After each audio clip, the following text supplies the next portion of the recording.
Hello and welcome to the channel. Today we're gonna change the oil and replace the oil pan gasket on my new Jeep, or my Jeep Liberty. I'm just going to try to go through it, show you some of the highlights of how we do it, show you if we have any problems doing it. So the oil change is going to be simple. I've done that several times, but the oil pan gasket's been leaking for I don't know, a year or two, and I bought a new gasket. It looks like it's going to be a pretty good job to do it, because we got to drop the oil pan, we got to take the oil pump pickup tube loose, and the pan itself the gasket itself I'll show you later, has a windage tray built into it that makes it a little bit more difficult to get it in and out. So follow me along and see if we can get this done. All right, the first thing we're going to do is we're going to put the Jeep up on the ramps. That way we can get under the vehicle easily, and show you what that looks like in just a minute. All right, now as you can see, we got the Jeep up on the ramps. So now let's start getting ready to get underneath here, and I'll show you what we're looking at when we get underneath. All right, we're underneath the Jeep now. You can see there's some oil staining due to the oil leak around the oil pan gasket. I got my drain pan, and you can see right there is our drain plug.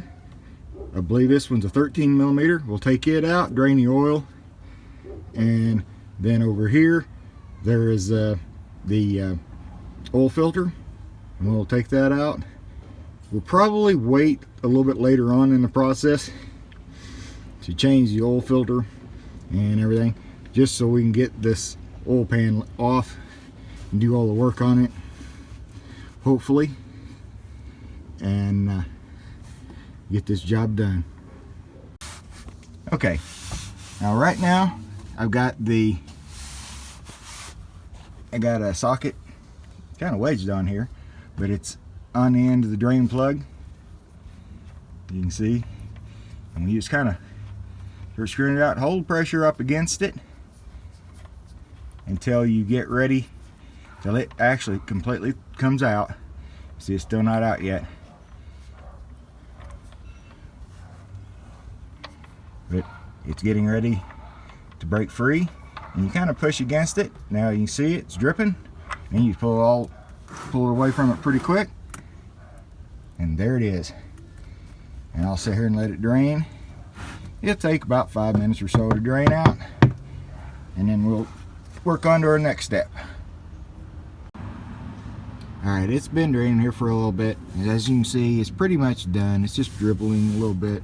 So now we're going to put the drain plug back in it.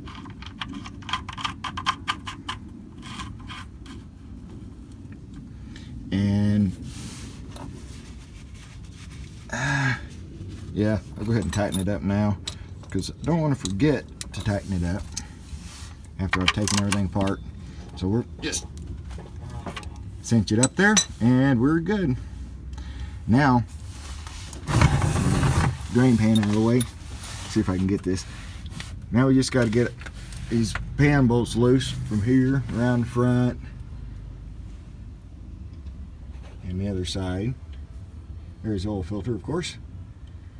And this vehicle has a lot more space between the oil pan and the cross member here than a lot of vehicles that I work on or have worked on in the past.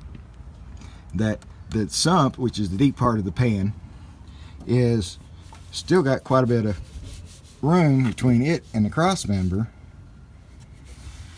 and then the lower part isn't covered by anything. Most of the time, on a lot of cars, especially the older ones that I've worked on in the past, the cross member was here, or on the shallow part, and then your sump would hang down behind the cross member So this one might be fairly easy to get this pan out. I sure hope it is. We'll see in a little bit. Okay, as you can see here, there's this plate right here that kind of acts like a flywheel cover.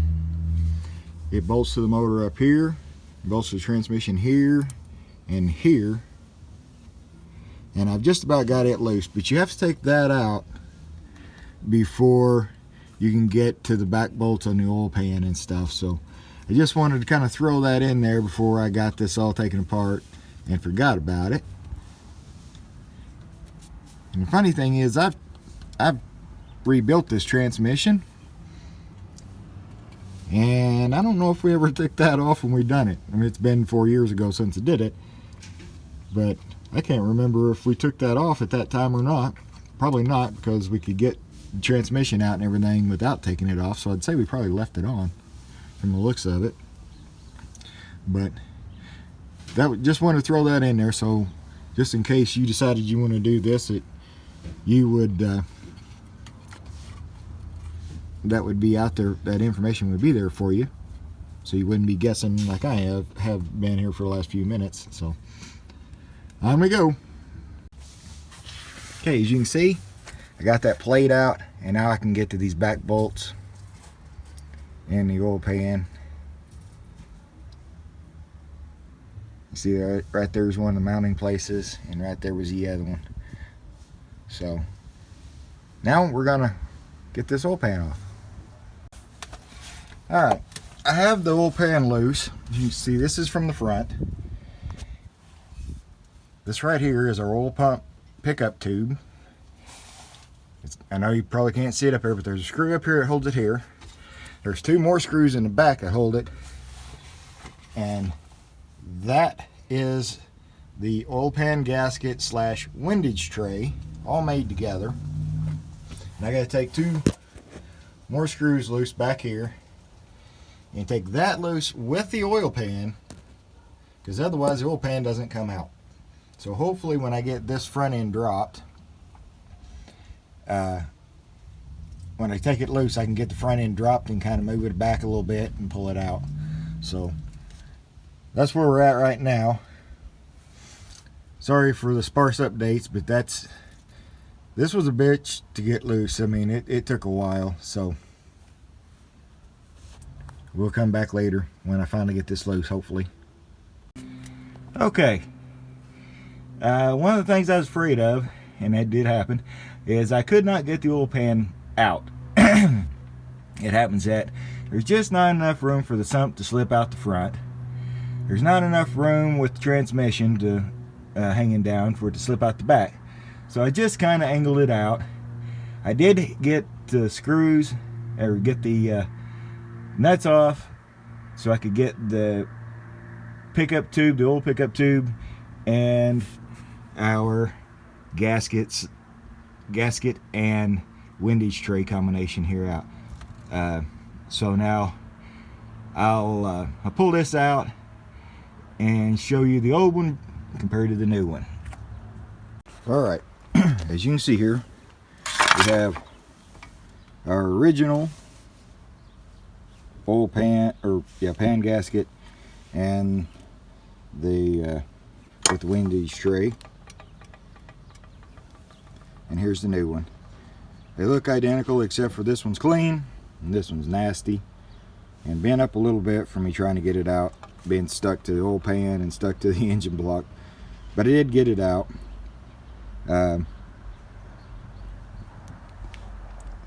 So before I put this one in, I've got to take out the pickup tube, inspect it, replace the O-ring that goes on the pickup tube to the oil pump, and then we'll go from there. Alright, I got the pickup tube out. As you can see there, it might have a few little things in it, but for the most part it's pretty decent shape, pretty clean.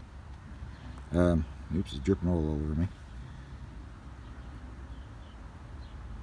So that's what the pickup tube looks like in the Liberty. I'll clean it up, put it back in. Alright, as you can see here, Got the oil pan reinstalled. I got the oil filter changed out. I still got to put that bracket back in the back to connect the engine and the transmission back together. Fill it up with oil, and we should have this job done. I got to check for leaks and everything, but other than that, we're pretty well done. Alright, as you can see, we got it down off the ramps. I just started it long enough to get it back. I've checked the level of the oil because we've got everything underneath put together. And we're just going to start it, run a little bit, let it warm up a little. Check for leaks, that kind of thing. So we got on here. Starts right up. Everything seems to be good.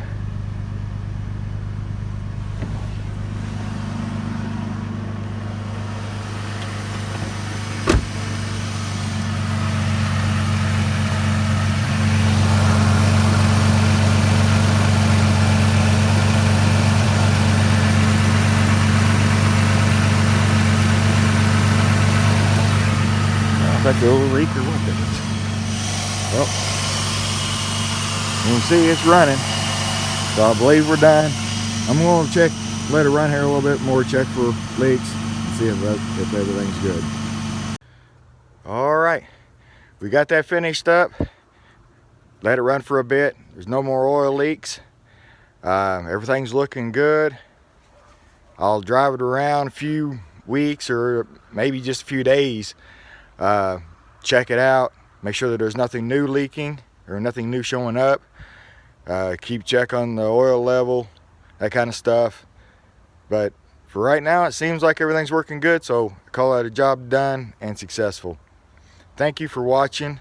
If you like this video, hit that like button. Subscribe if you're not already a subscriber. If you are, thank you very much, and have a good day. Thank you.